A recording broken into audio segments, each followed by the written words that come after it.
Hey guys, welcome back to another video. So in this video I will be talking about avalanches again.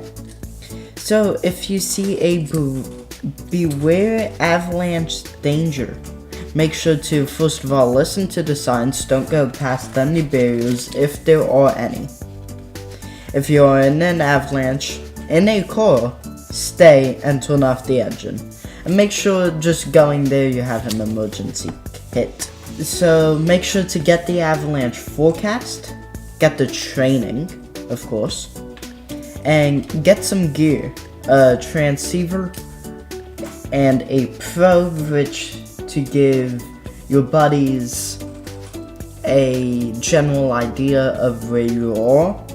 Make sure to get a shovel so you can help them get out, and then an airbag pack so if you are the person that gets stuck, you can get out quicker. And these are just some items to bring. Research some more if you're actually wanting to do it.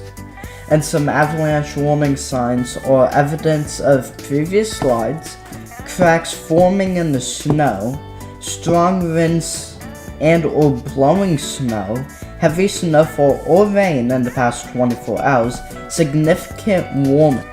If you see any of these warning signs, you should probably leave. So I hope that you enjoyed this video. If you did, make sure to leave a like and subscribe. Also hit that notification bell so you get notified whenever I create another video. Bye-bye, stay safe.